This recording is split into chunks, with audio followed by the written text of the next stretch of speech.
말씀이 있는 교회, 그 말씀 전하는 교회, 말씀대로 살아가는 교회, 말씀의 빛 교회.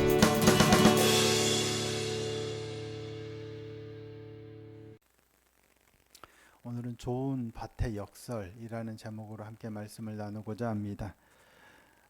예수님께서 네 가지 밭에 떨어진 씨의 비유에 대해서 그 의미를 설명하시죠.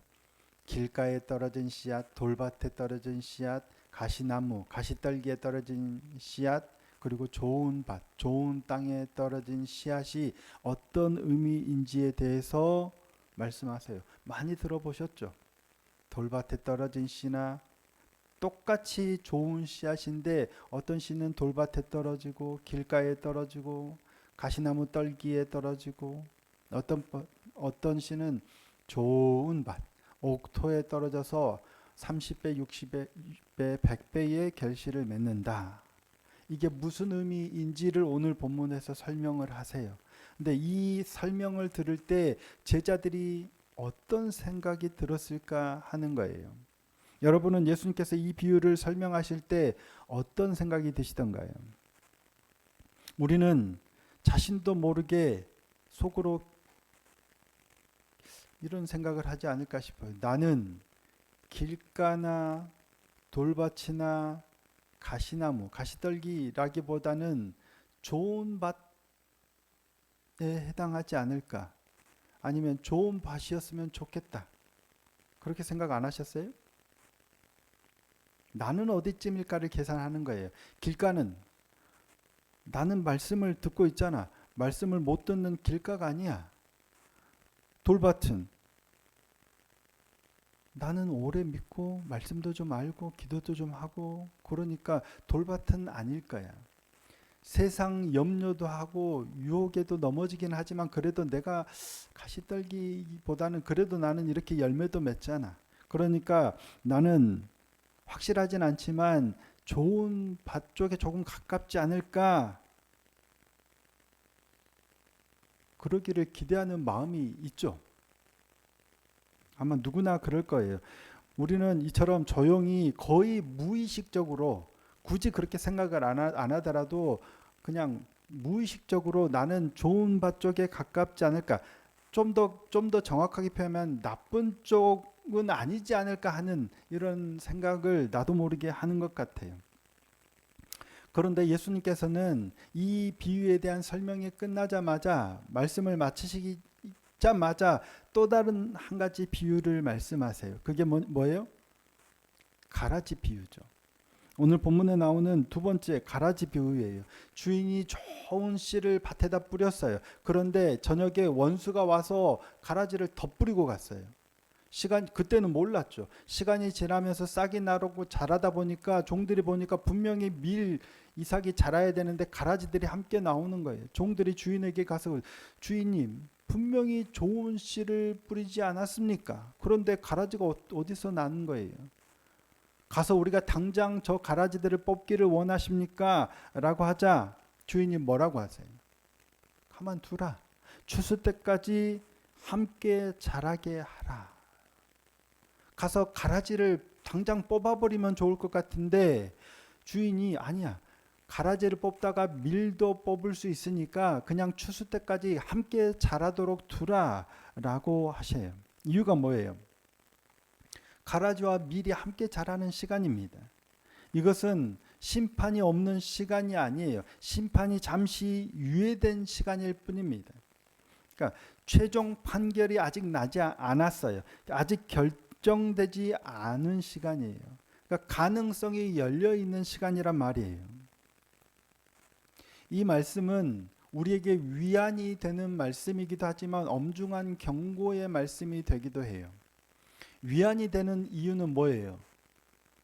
아직 추수 때가 되지 않았어요. 내가 비록 열매가 풍성하지 않아도, 내가 완벽하지 않아도, 내가 문제가 있어도 아직은 기회가 있다는 얘기예요.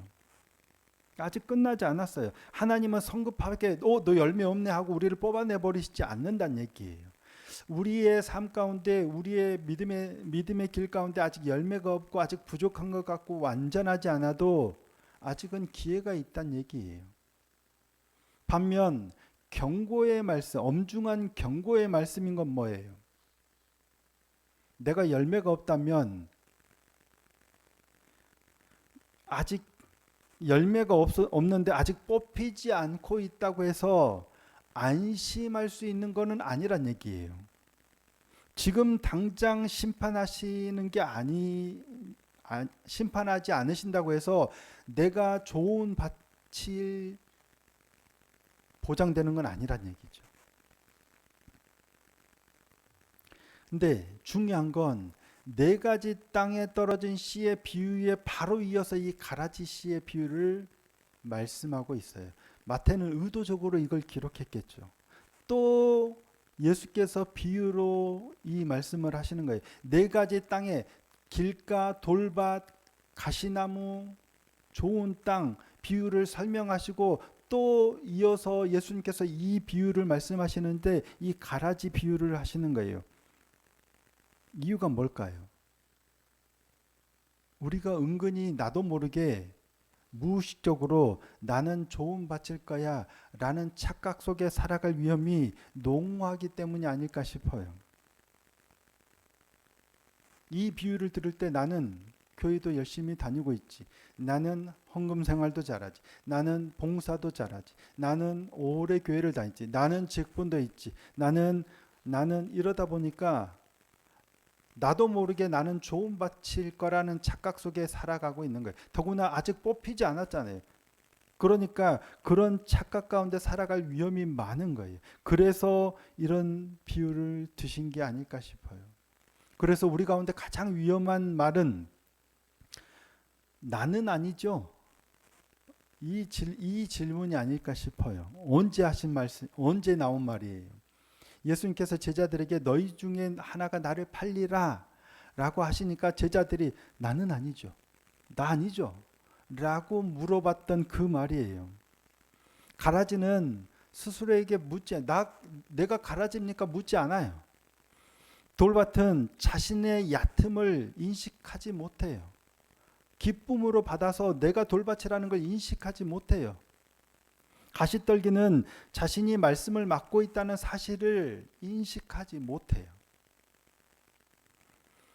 가라지가 위험한 이유는 가라지이기 때문이 아니고요. 자신이 가라지라는 사실을 인식하지 못하기 때문이에요.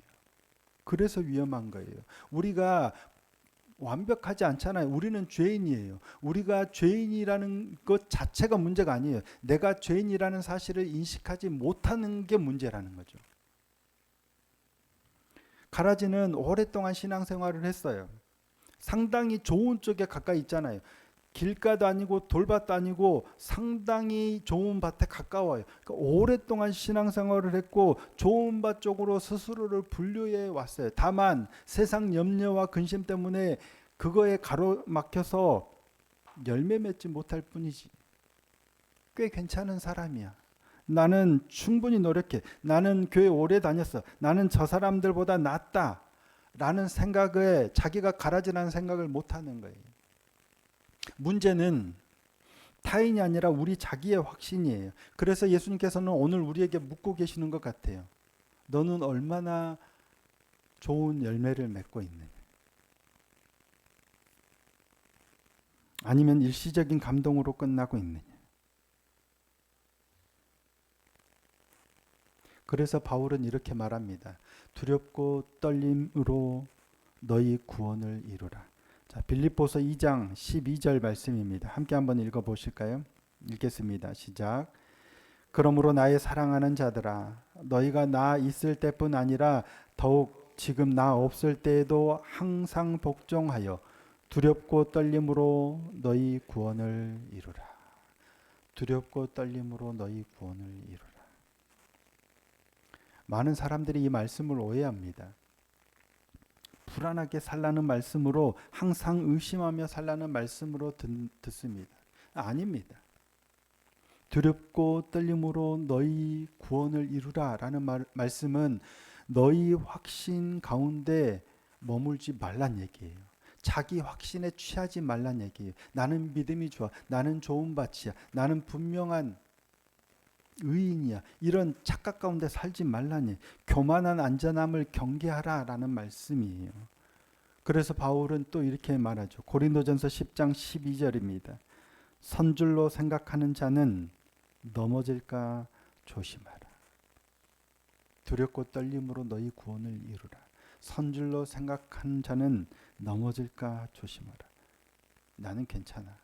나는 날마다 말씀을 읽고 묵상하고 기도하고 교회 잘 다니고 있고 신앙이 좋아. 나는 시험이 와도 넘어지지 않아 라고 말하는 순간 이미 우리는 위험지대에 들어선 거예요. 하나님께서 가라지를 당장 뽑지 않으시는 이유입니다. 그러면 하나님께서 가라지를 당장 이렇게 뽑지 않으시는 이유가 뭘까요? 먼저는 우리에게 회개의 기회를 주기 위함이 아닐까 싶어요. 생각해 보세요. 만약에 즉시 가라지를 뽑아버리신다면 우리 중에 나만 알 사람이 있을까요? 없겠죠.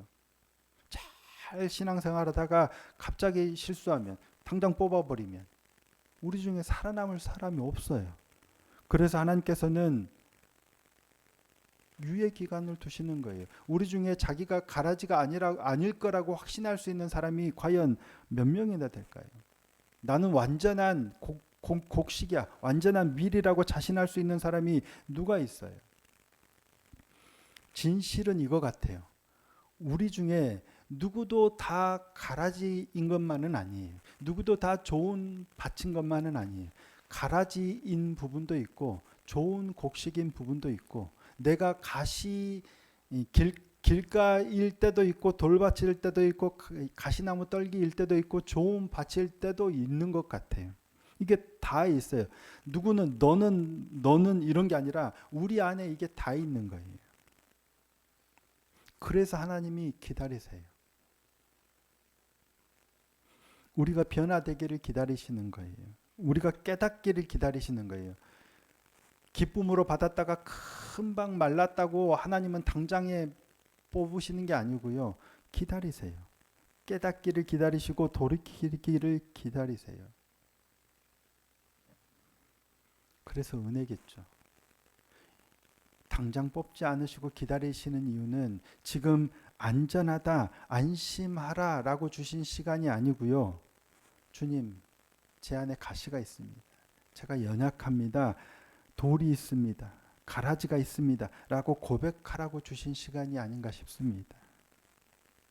여기에 아주 중요한 역설이 있습니다. 좋은 밭은 자신을 좋은 밭이라고 절대 주장하지 않는다는 거예요. 좋은 밭은 자신이 충분히 열매 맺을 만한 옥토라고 주장하지 않아요. 좋은 밭은 어떤 밭인가? 여기에 역설이 있는데 농부가 쟁기를 들고 옵니다. 그리고 땅을 갈아엎습니다. 땅의 입장에서 농부가 땅을 갈아엎을 때 아파요. 불편해요. 그러나 그 과정을 거쳐야 흙이 부드러워져요. 그 가운데 돌을 걷어내야 씨가 숨을 쉴 수 있어요. 가시떨기들이 뽑혀 나가야 햇빛이 잘 들어서 열매 맺을 수 있는 거예요. 좋은 밭이 그냥 가만히 있다고 좋은 밭이 되는 게 아니더라고요. 농부가 끊임없이 우리의 어떤 그런 연약함들을 계속 파내고 뒤집어 엎고 갈아엎고 해야 좋은 밭이 돼서 열매를 맺는 거예요. 아파도 불편해도 그래서 말씀이 나 자신을 파고들도록 갈아엎도록 하는 그 과정을 허락하는 밭이 좋은 밭이에요.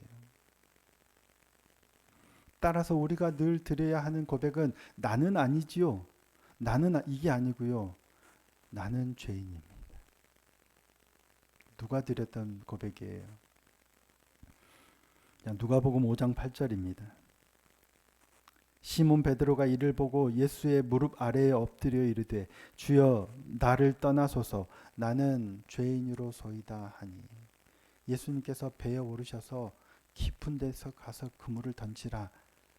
시몬 베드로가 주여 밤이 새도록 잡은 것이 없지만 주님 말씀에 의지하여 가서 따르겠나요? 그렇게 해서 물고기를 많이 건진 후에 예수님 앞에 드렸던 고백이에요. 주여 나를 떠나소서 나는 죄인으로소이다. 이분이 어떤 분이라는 사실을 깨달았을 때 드려지는 고백이에요. 나는 아니지요가 아니라 내가 죄인이군요. 절망의 고백이 아니라 은혜의 자리로 내려오는 고백이 이 고백이에요. 자신을 의롭게 여기는 사람은 이 고백이 필요가 없어요. 은혜를 필요로 하지 않아요. 나는 괜찮아. 충분해. 예수 그리스도의 십자가 보혈이 별로 효력이 없어요. 하지만 내가 죄인이라는 사실이 느껴지고 고백되어질 때 주님의 십자가 보혈이 더 절실해지는 거예요. 세리가 성전에 들어가서 가슴을 치며 외치죠. 하나님 불쌍히 여기소서 나는 죄인으로소이다. 저 자기가 옳다고 여기는 바리새인이 아니라 이 세리가 의롭다 여김을 받고 집으로 내려갔다라고 말씀하시는 거예요.